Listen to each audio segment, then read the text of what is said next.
بسم اللہ الرحمن الرحیم۔ السلام علیکم دوستو، ایک نئی ویڈیو کے ساتھ حاضر ہیں۔ چلے اپنی ویڈیو سٹارٹ کرتے ہیں۔ یہ جو ڈپلومیسی ہوتی ہے نا، یہ بڑی زبردست ہوتی ہے۔ ڈپلومیسی کے اندر آپ اپنے پاس بارگیننگ چپس رکھتے ہیں، ٹھیک وقت کے اوپر آپ ان بارگیننگ چپس کو استعمال کرتے ہیں۔ جیسا کہ ہمیں پتا ہے کہ کچھ عرصے سے امریکہ اور ترکی کے تعلقات بہت اچھے نہیں چلتے چلے آ رہے، لیکن امریکہ کو ترکی کی ضرورت بہت زیادہ ہے۔ اور اس کی کیا ریزن ہے؟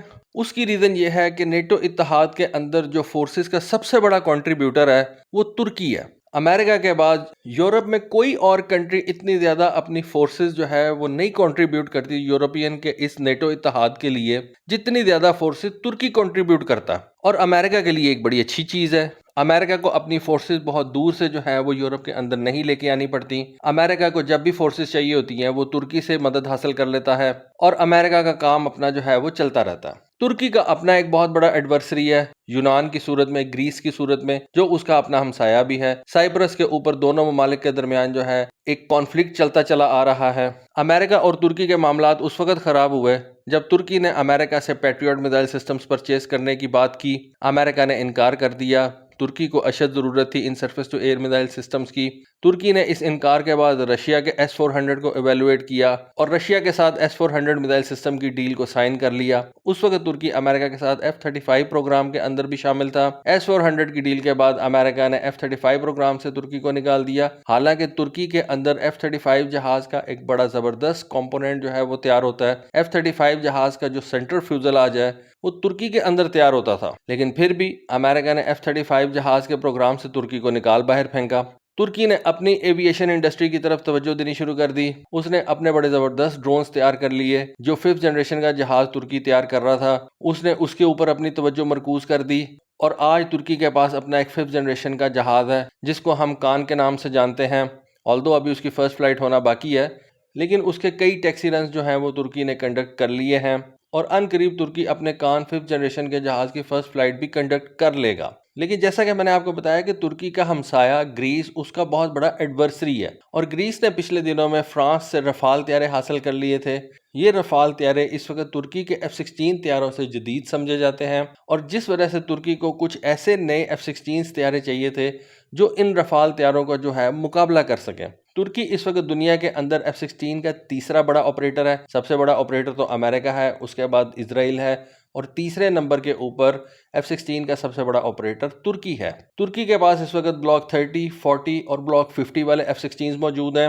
2019 کے اندر جب ترکی نے دیکھا کہ اس کے معاملات امریکہ کے ساتھ خراب ہونے لگے ہیں، اس وقت ترکی نے F-16 جہازوں کے سپیئر پارٹس کا ایک بہت بڑا سٹاک پائل جو ہے وہ اکٹھا کرنا شروع کر دیا، تاکہ امریکہ ترکی کو کبھی بھی بلیک میل نہ کر سکے۔ لیکن پھر بھی ترکی کو ایک اچھے اور جدید ٹیکنالوجی کے ساتھ F-16 طیارے کی ضرورت تھی، اور اس سلسلے میں ترکی امریکہ سے F-16 کا بلاک 70 یا 72 جو ہے وہ ڈیمانڈ کر رہا تھا۔ لیکن امریکہ کے پاس بارگیننگ چپ کیا تھی کہ وہ ترکی کو F-16 کیسے دے گا؟ اس کے بدلے میں اس کو ترکی سے کوئی نہ کوئی جو ہے وہ فیور ملنی چاہیے۔ اب بہت عرصہ گزر چکا تھا، ترکی کے پاس کوئی ایسی بارگیننگ چپ نہیں تھی جس کو ادا کر کے ترکی امریکہ سے یہ F-16 جہاز حاصل کر سکے۔ ماڈرنائزیشن ترکی کی ایئر فورس کے لیے ایک بہت بڑا چیلنج بنتا جا رہا تھا۔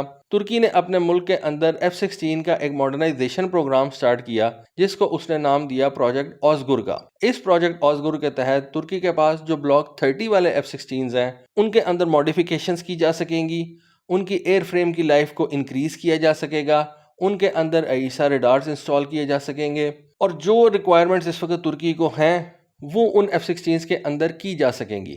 لیکن جو ترکی کے پاس F-16 کے بلاک 40 اور بلاک 50 والے کنفیگریشن کے جہاز موجود ہیں، ان کے اوپر ہی اپ گریڈیشن جو ہے وہ نہیں کی جا سکتی۔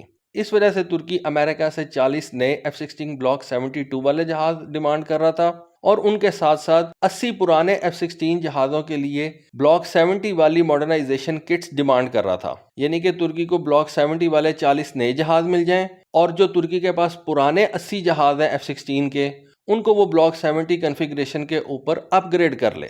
لیکن ابھی تک امریکہ ترکی کو انکار کرتا چلا آ رہا تھا۔ اب ترکی کے پاس چانس اس طرح سے آیا ہے، اور اب آلموسٹ ایسا لگ رہا ہے کہ ترکی کی ڈیمانڈ جو ہے اس کو ایکسیپٹ کر لیا جائے گا، اور ترکی کو یہ بلاک 70 والے F-16 جہاز جو ہیں وہ ڈیلیور کر دیے جائیں گے، یا کہہ لیں کہ سیل کر دیے جائیں گے۔ لیکن اس کے بدلے میں ترکی کو امریکہ کو کیا دینا ہوگا؟ اس طرح سے اس وقت بات چل رہی ہے کہ سویڈن نے نیٹو اتحاد کے اندر شمولیت کے لیے ایک درخواست دے رکھی تھی۔ اب نیٹو کا کانسٹیٹیوشن کچھ اس طرح کا ہے کہ اگر کسی بھی ملک نے نیٹو اتحاد کے اندر شمولیت اختیار کرنی ہے تو ایگزسٹنگ نیٹو کنٹریز نے اس کو ریٹیفائی کرنا ہوتا ہے، اور ہر کنٹری نے اس کو ریٹیفائی کرنا ہوتا ہے۔ مثلا اگر سویڈن نے نیٹو اتحاد کو جوائن کرنا ہے تو اس وقت سپوز نیٹو اتحاد کے اندر 30 ممالک ہیں، تو 30 کے 30 جب تک ریٹیفائی نہیں کریں گے، اس کو اپروو نہیں کریں گے، سویڈن اس اتحاد کو جوائن نہیں کر سکتا۔ ترکی سویڈن کے اس نیٹو اتحاد کے اندر شمولیت کو اپوز کر رہا تھا۔ اپوز کیوں کر رہا تھا؟ اس کی مخالفت کیوں کر رہا تھا؟ کیونکہ سویڈن جو ہے وہ ترکی کے اندر ایک ایسی پارٹی کو سپورٹ کرتا ہے جس کو ترکی، یورپی یونین اور ایون امریکہ جو ہے وہ ٹیررسٹ گروپ قرار دے چکے ہیں۔ یہ بیسیکلی ایک کردوں کا گروپ ہے جس کو PKK کے نام سے جانا جاتا ہے۔ یہ جو PKK آرگنائزیشن ہے یہ ایک بینڈ ٹیررسٹ آرگنائزیشن ہے۔ ترکی نے اس کو ایک ٹیررسٹ آرگنائزیشن اناؤنس کر دیا ہوا ہے۔ یورپین کنٹریز جو ہیں وہ اس کو ایک ٹیررسٹ آرگنائزیشن مانتی ہیں، امریکہ اس کو ایک ٹیررسٹ آرگنائزیشن مانتا ہے، لیکن سویڈن اس کی جو ہے وہ سپورٹ کرتا ہے۔ اب یہاں پہ ترکی کے پاس ایک بارگیننگ چپ آ گئی اور ترکی نے کہا کہ ٹھیک ہے، اگر سویڈن نے اس نیٹو اتحاد کو جوائن کرنا ہے تو اس سلسلے میں پہلے تو سویڈن اس PKK کی حمایت کو چھوڑے گا اور امریکہ ہمیں یہ F-16 جہاز دے گا۔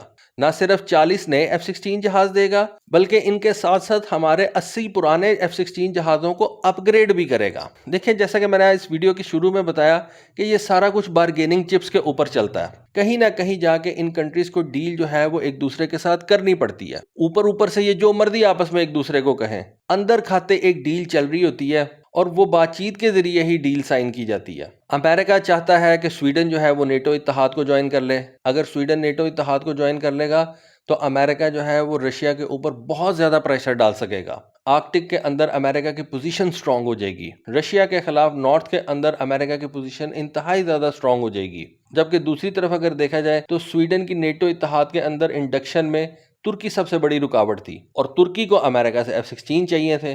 تو آپس میں یہ ان تینوں کنٹریز کی ایک ڈیل جو ہے وہ آپ کہہ سکتے ہیں کہ اب سائن ہو گئی ہے۔ یہ ان آفیشیل چیزیں ہوتی ہیں، یہ کوئی بیٹھ کے سائن نہیں کی جاتی، یہ باتیں آپس میں طے کر لی جاتی ہیں۔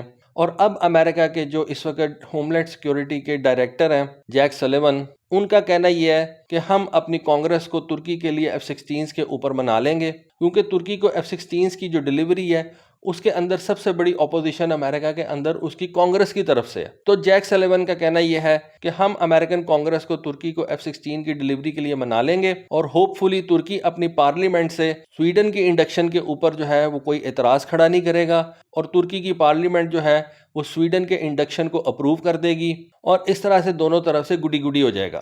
تو یہ کچھ لو کی پالیسی ہر وقت چلتی ہے۔ آپ کے پاس بیسیکلی بارگیننگ چپ ہونی چاہیے جس کو آپ صحیح وقت کے اوپر استعمال کر سکیں۔ ترکی نے بھی سویڈن والی بارگیننگ چپ جو ہے اس کو رکھا ہوا تھا۔ جب اس نے دیکھا کہ امریکہ اس طرح سے نہیں مان رہا تو اس نے کہا کہ ٹھیک ہے، اگر آپ کو سویڈن کی انڈکشن چاہیے نیٹو اتحاد کے اندر تو آپ کو ہمیں F-16 دینے پڑیں گے، ہمارے پرانے F-16 جو ہیں ان کو اپ گریڈ کرنا پڑے گا۔ تو اس طرح سے جا کے ترکی کو یہ F-16 جو ہے وہ ملنے جا رہے ہیں، کچھ پرانے F-16 اس کے اپ گریڈ ہو سکیں گے، اور اس طرح سے ترکی جب تک اپنا 5th جنریشن کا جہاز پورے طریقے سے نہیں تیار کر لیتا، اپنی ایئر فورس کے اندر نہیں انڈکٹ کر لیتا، وہ اپنا ان F-16 کے ذریعے سے کام چلائے گا۔ تو دوستو یہ تھی ایک ویڈیو، ہوپ فلی آپ کو آج کی انفارمیشن پسند آئی ہوگی۔ کامنٹ سیکشن میں اپنی رائے سے ضرور آگاہ کیجیے گا۔ آج کے لیے بس اتنا ہی۔ تھینک یو، اللہ حافظ۔